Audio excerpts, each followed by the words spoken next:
Y doy paso al doctor Pablo Andrés Rodríguez, nuestro compañero profesional especializado del grupo de sexualidad, de derechos sexuales y reproductivos, para que continúe con su temática. Pablo, bienvenido y muchas gracias.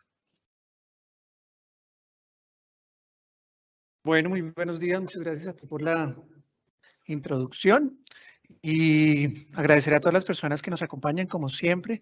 Vamos a ser muy concretos en compartir este tema. El que me corresponde es la atención para la planificación familiar y la anticoncepción como una de las intervenciones de protección específica en el marco de la ruta de promoción y mantenimiento de la salud. Voy a desactivar mi cámara para mejorar la transmisión de datos.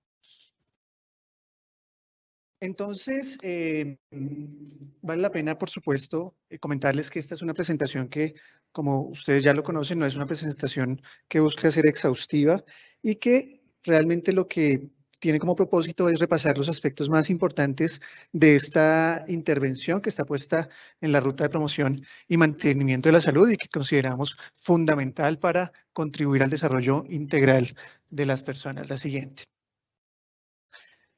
Esta intervención tiene unos objetivos muy claramente establecidos y vamos a repasarlos pues muy rápidamente. Uno es brindar a mujeres, hombres y sus parejas asesoría, y ahí hacemos énfasis en la palabra asesoría, no consejería, sino asesoría, información y educación para lograr una elección informada del método anticonceptivo, dependiendo de qué, de las necesidades y preferencias de la persona, de la usuaria, del usuario. Asegurar la provisión efectiva de estos métodos al momento de realizar la atención y, por supuesto, que esto debe ser con base en la elección de la persona, de la mujer, del hombre o de la pareja, en el marco de la consulta. Idealmente, la provisión del método anticonceptivo debe darse dentro de la consulta o en el menor tiempo posible posterior a la misma.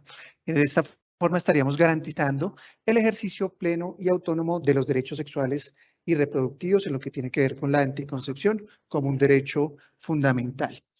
Y por supuesto, busca reconocer esas necesidades diferenciadas de mujeres y hombres de acuerdo a las necesidades y preferencias. La siguiente. Esta intervención, como lo decía, iniciando el bienestar y desarrollo social al promover la paternidad y maternidad intencionada y responsable. Recordemos que infortunadamente en nuestro país más del 50% de los embarazos aún son no intencionados y esta intervención es la que nos va a permitir procurar ese bienestar y desarrollo a través de esa paternidad y maternidad intencionadas y idealmente responsables. Esta es una intervención que, de acuerdo a nuestro alineamiento, también busca cumplir los criterios de calidad y seguridad clínica en la provisión de los métodos anticonceptivos, y la parte de seguridad clínica es bien importante, y fomentar el acceso y prevención efectiva a la anticoncepción post-evento obstétrico. Esto es bien importante porque es uno de los determinantes, por ejemplo, para disminuir el embarazo subsiguiente. El acceso a los métodos anticonceptivos post-evento obstétrico debería darse idealmente antes de las 48 horas posparto o posaborto y, por supuesto, antes del alta hospitalaria. Ninguna mujer en Colombia debería abandonar el servicio hospitalario sin un método anticonceptivo ya provisto. Y por supuesto también buscamos incentivar la participación de los hombres en la prevención de los embarazos no deseados. Y esto hace parte de esas construcciones sociales al lado de la sexualidad, alrededor de la sexualidad en un país como Colombia, en donde muchas veces se le ha delegado la responsabilidad de la anticoncepción única y exclusivamente a la mujer. Y por supuesto que buscamos a través de esta intervención promover la participación activa de las parejas, de los hombres, que se involucren activamente en la toma de decisiones y en el ejercicio de la autonomía reproductiva. Entonces, la siguiente, esta es una intervención que está dirigida hacia mujeres y hombres en edad fértil, quienes o desean iniciar un método anticonceptivo o quienes quieren iniciar relaciones sexuales penetrativas. Pueden ser que aún no hayan iniciado sus relaciones, estén proyectando como parte de su proyecto de vida ya tener el inicio de su vida sexual, y pues estas mujeres y hombres en edad fértil son la población sujeto de esta intervención. Recordemos que se puede acceder a esta intervención por la demanda espontánea. Eso quiere decir cuando el usuario o la usuaria consulta directamente a la consulta de anticoncepción, o cuando ha sido derivada de otra atención. Y es que cualquier otra atención es un medio propicio para canalizar a nuestras pacientes al servicio de asesoría en anticoncepción. Podemos detectar fácilmente una mujer, un hombre, una pareja que no estén utilizando métodos anticonceptivos, que tengan vida sexual activa, en una consulta de medicina general, en una consulta de medicina interna, en una consulta de pediatría, bueno, etcétera, etcétera. Y todas estas atenciones van a ser medios propicios para dirigir a nuestras usuarias, a nuestros pacientes, a la consulta de asesoría en anticoncepción. La siguiente. Entonces vamos a hablar de cuáles son las 3 atenciones incluidas en esta intervención. La primera atención incluida es la atención en salud para la asesoría en anticoncepción. La segunda atención es la elección y suministro del método anticonceptivo. Y la tercera atención es la asesoría en anticoncepción, pero ya es en esta ocasión como control del método anticonceptivo. Entonces vamos a desglosar estas 3 atenciones incluidas en esta intervención. Antes de eso, la siguiente, es necesario hablar del talento humano. ¿Cuáles son los profesionales que pueden realizar esta intervención en el marco del sistema de seguridad social en salud? Por supuesto que los profesionales de enfermería, el profesional o los profesionales de medicina general, los profesionales de medicina familiar y, por supuesto, profesionales de ginecología. ¿De qué va a depender esto? Pues básicamente la organización en el marco de la autonomía de las redes de prestaciones de servicios que tengan las instituciones para pues organizar el servicio y la atención de planificación familiar y anticoncepción. ¿Qué esperamos? Que este talento humano, independientemente de su profesión o su especialidad, tenga conocimientos sobre el uso, la formulación, cuál es el procedimiento para el suministro de los métodos anticonceptivos seleccionados por los usuarios. Por supuesto, facilitando un proceso de elección libre, informada, a través de, por ejemplo, los criterios médicos de elegibilidad anticonceptiva que nos ha, digamos que, brindado la Organización Mundial de la Salud y que se encuentran vigentes. Y pues han habido algunas actualizaciones recientes que, por supuesto, vale la pena a todos tener en cuenta. Un punto clave para recordar es que los profesionales de enfermería pueden realizar los procedimientos y ordenar los medicamentos, insumos y dispositivos u otros procedimientos de acuerdo a lo que está definido en la resolución 3280. Entonces, aclarar que los profesionales y las profesionales de enfermería pueden realizar todos los procedimientos, por ejemplo, la inserción de un dispositivo intrauterino si están entrenados, de un implante subdérmico, y ordenar los medicamentos para garantizar esta atención. Entonces, es un punto clave a tener en cuenta. La siguiente. Ahora sí vamos a hablar de esas 3 atenciones que están incluidas. La primera atención es la asesoría en anticoncepción. Esta asesoría tiene unas características definidas en el lineamiento técnico y operativo. Debe desarrollarse primero con una buena infraestructura. Esa infraestructura debe garantizar privacidad, generar un ambiente de confianza, de calidez, de empatía. Esto ya lo veíamos en esos atributos o competencias que deben tener los profesionales que trabajemos en salud sexual y reproductiva. Esto es de especial importancia, por ejemplo, para los adolescentes y las adolescentes que deben poder sentir confianza en acudir a los servicios y, por supuesto, garantizar su privacidad y su confidencialidad. Recordemos que el lenguaje que debemos utilizar debe ser sencillo, claro. Esas actitudes autoritarias o paternalistas en donde el profesional de la salud escogía el método que debían utilizar las usuarias o que direccionaban de una forma muy implícita a nuestras usuarias, pues ha quedado atrás. Por ahora necesitamos una relación muy horizontal, fuera de cualquier tipo de crítica, de estigma, de discriminación a las personas, para que puedan escoger el método que más les parezca conveniente de acuerdo a sus necesidades. En el caso de las y los adolescentes, también es importante recordar que ellos pueden acceder solos a la consulta de asesoría anticonceptiva. No requieren la compañía de un acompañante, de sus padres, de sus tutores, de un adulto. pero si lo prefieren y si así lo desean, si pudieran hacerlo. Esto ya depende, es de la decisión de las y los adolescentes. La siguiente. Dentro de estas características también se encuentra, por supuesto, que en este proceso de comunicación, que debe ser directa, por supuesto, en donde el equipo de salud orienta, asesora y apoya, y vuelvo y hago énfasis en esto, orienta, asesora y apoya, no da consejos, no toma decisiones por la usuaria, para que esa persona pueda identificar sus necesidades y con base en la información que nosotros le estemos brindando, una información basada en el conocimiento científico, pueda tomar decisiones informadas, libres y responsables, por supuesto, voluntarias acerca de su vida reproductiva. Esta asesoría debe brindar información clara y muy precisa de la anticoncepción. No es inusual que algunos profesionales de la salud, infortunadamente, transmitamos mitos y creencias erróneas alrededor de los métodos anticonceptivos y por eso es tan importante tener una claridad y un conocimiento previo suficiente de todos los métodos anticonceptivos para que de esta forma podamos aclarar a nuestros pacientes dudas, preocupaciones, interrogantes de la persona o de la pareja. El fin último de esta asesoría es facilitar una elección libre e informada acorde a las necesidades individuales. ¿Y cuáles son esas necesidades individuales? Seguramente va a ser el estilo de vida, la necesidad de obtener un método discreto o no, la duración del método, cuándo se proyecta tener o iniciar la vida reproductiva en cuanto a tener hijos o no.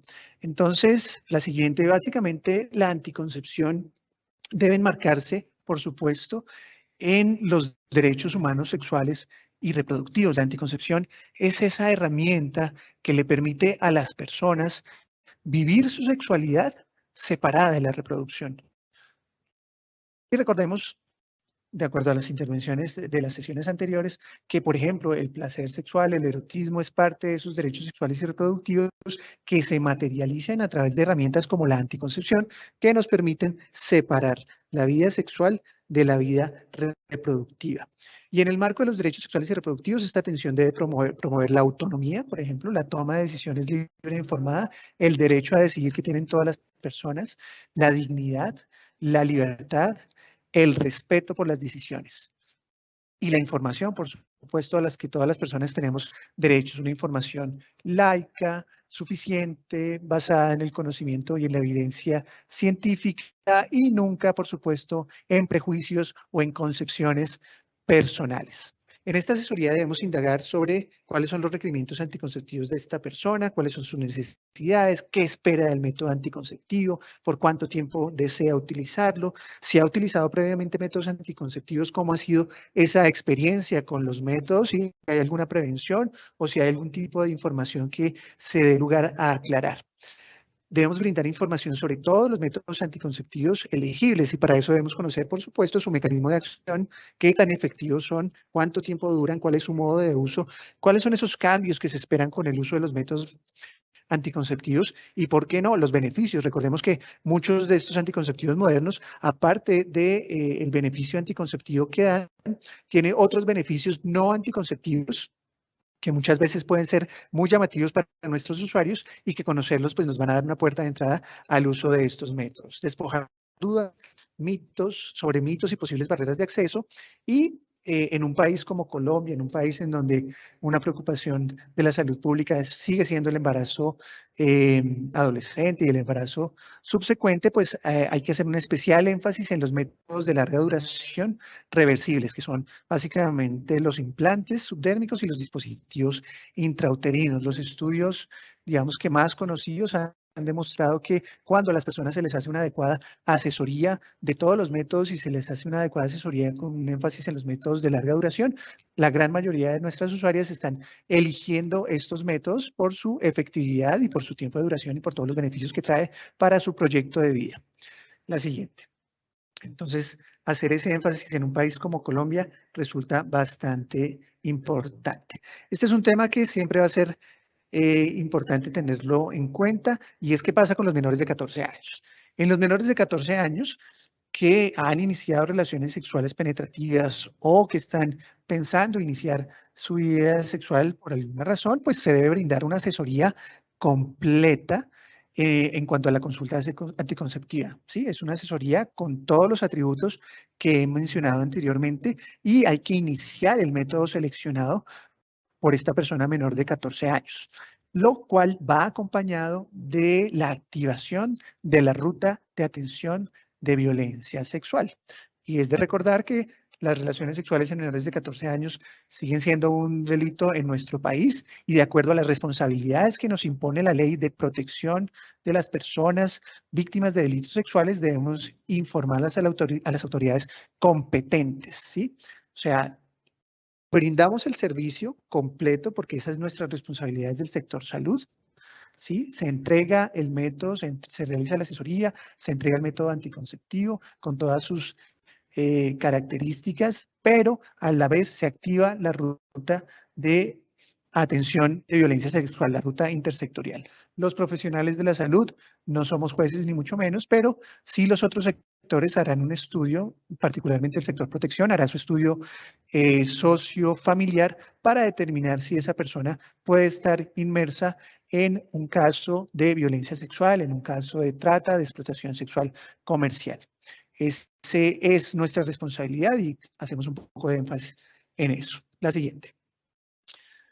Muy bien, entonces, en cuanto a esa segunda atención, en el marco de la intervención de anticoncepción y planificación familiar está la elección y suministro de métodos anticonceptivos. Para que las personas puedan tener una elección informada, por supuesto, les interesa conocer cuál es la efectividad de los métodos anticonceptivos. Recordemos que todos los métodos anticonceptivos son muy efectivos y se usan adecuadamente. También hay que recordar que ningún método es 100% seguro, pero claramente los métodos podemos dividirlos entre los más efectivos, los que son menos efectivos y los que no son tan efectivos.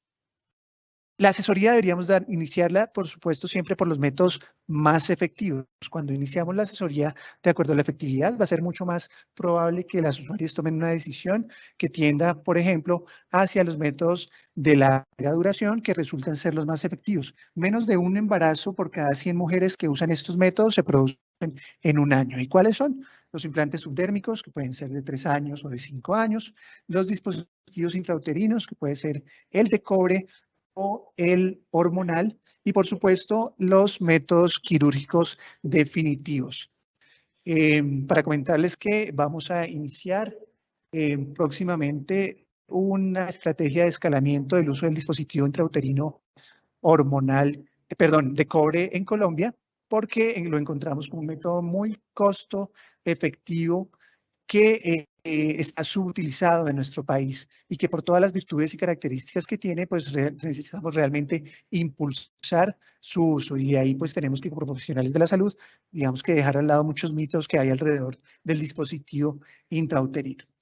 En un segundo renglón estarán los métodos que no son tan efectivos como los anteriores. Ahí encontramos los métodos hormonales inyectables, la píldora, por supuesto, el parche, el anillo vaginal y inclusive el método de lactancia amenorrea. Y por último están los menos efectivos. Son métodos que cuando se usan ocurren por lo menos unos 20 embarazos de cada 100 mujeres que utilizan estos métodos. Por lo tanto, son métodos menos efectivos. Y allí se encuentra, por supuesto, los preservativos, tanto masculino como femenino, el diafragma, los métodos basados en el conocimiento de la fertilidad, los espermicidas y el coitus interruptus. Entonces, cuando hagamos esta asesoría, cuando lleguemos a la elección y suministro de métodos anticonceptivos, por favor, utilicemos este esquema de la Organización Mundial de la Salud para realizar la entrega de la información de los más efectivos a los menos efectivos.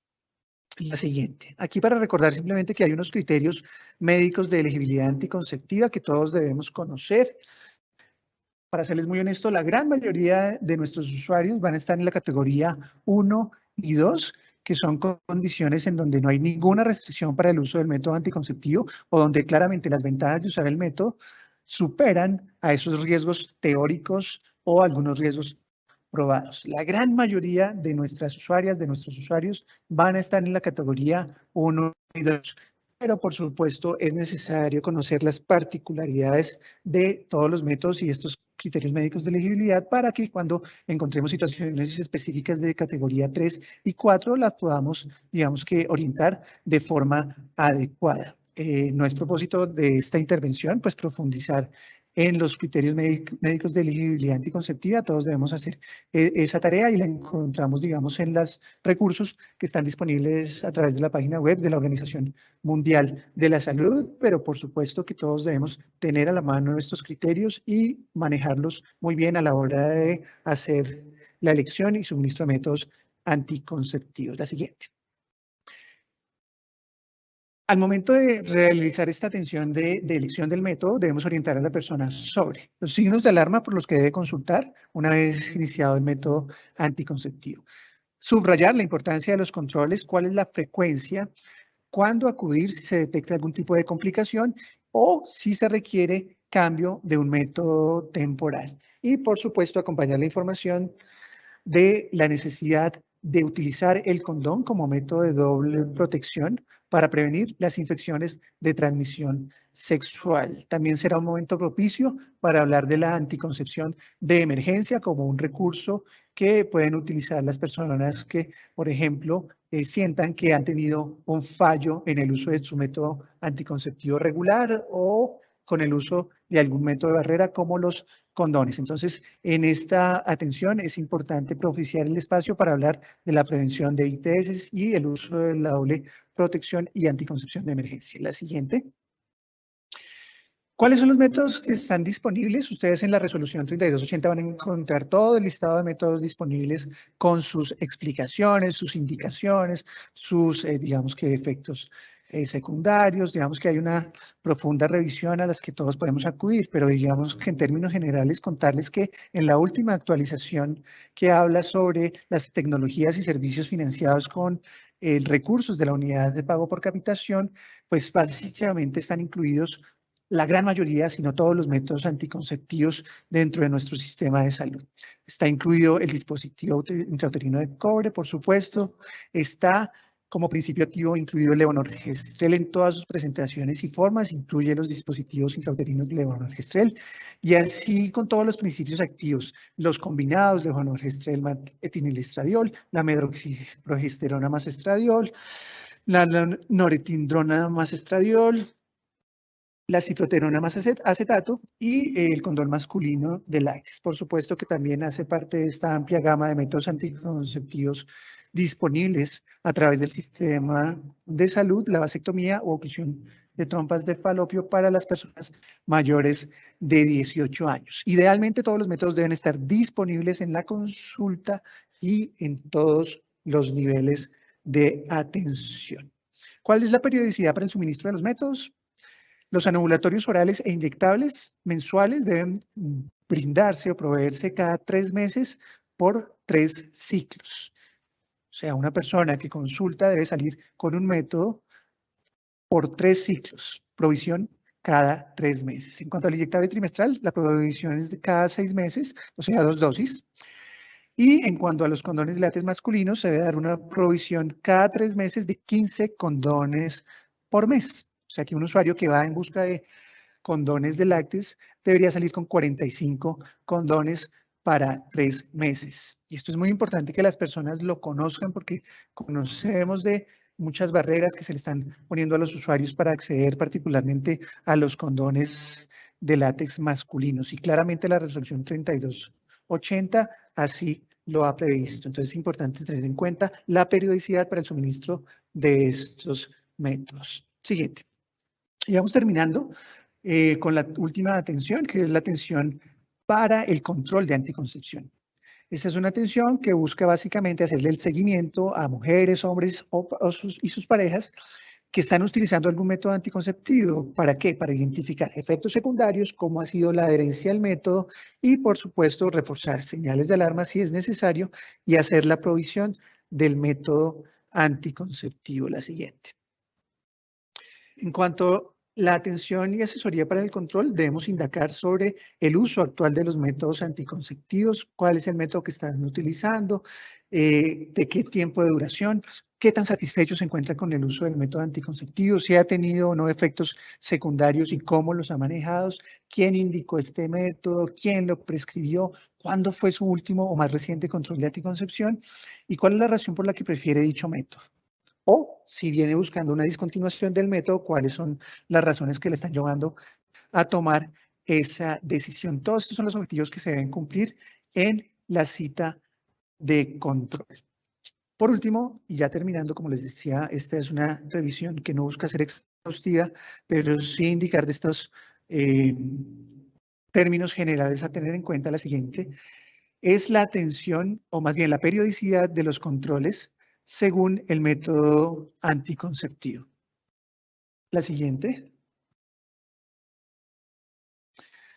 Este cuadro está en la resolución 3280 y nos habla de la periodicidad de los controles según el método anticonceptivo de elección. Entonces encontramos que en los métodos naturales este control debe ser cada año. Son métodos que por elección de esa usuaria, una elección informada, si decide decidirse por este método, igual hay que invitarla a que acuda a su control anualmente. El método amenorrea, básicamente deberíamos indicar que acuda a los 3 meses posteriores al parto. Los métodos hormonales, que son los inyectables, las píldoras, deberíamos invitar a nuestra usuaria a un control o a nuestros usuarios a un control a los 3 meses y posteriormente cada año. En cuanto a los implantes, que ya son métodos de larga duración, debemos hacer un control al mes de aplicado el implante, a los 3 meses y posteriormente anualmente. Esto aplica tanto para los implantes de 3 años como para los 5 años. En cuanto al dispositivo intrauterino, si es una consulta de control del intervalo, o sea, después de la aplicación, haremos un control al mes, posteriormente a los 6 meses y luego cada año. Recordemos que, por ejemplo, el dispositivo intrauterino de cobre puede ser utilizado inclusive hasta los 12 años. En un dispositivo que se aplique intracesárea o en el posparto inmediato, deberemos hacer un control en la consulta del puerperio, al tercer mes del posparto y posteriormente cada año. Y en cuanto al dispositivo posaborto, posinterrupción voluntaria del embarazo, haremos un control al mes, a los 3 meses y posteriormente cada año. En cuanto a la esterilización quirúrgica masculina, la vasectomía, haremos un control a la semana de la intervención, posteriormente a los 3 meses. Este control será con un recuento espermático, con un espermograma, y posteriormente lo haremos cada año hasta completar 2 años. Después de eso ya no hay necesidad de hacer un control nuevamente. En cuanto a la esterilización quirúrgica femenina, haremos un control a la semana posoperatoria y posteriormente cada año durante los primeros 2 años. Estos intervalos, pues obviamente son flexibles porque también van a depender de las necesidades particulares de cada uno de nuestros usuarios y, por supuesto, de la decisión del profesional de la salud cuando lo estime conveniente. Básicamente debemos garantizar en estas consultas de control que haya satisfacción con el método, con sus cambios y con los manejos que se le están dando a los mismos. Entonces, con esto la siguiente terminamos, invitándolos a tener en cuenta esta intervención como parte fundamental de lo que queremos lograr en nuestras usuarias para la promoción y el mantenimiento de la salud y como una intervención que debe estar disponible en todos los niveles de atención, sin ninguna dilación, brindar el método a nuestros usuarios dentro de la consulta médica. Les agradezco por la atención y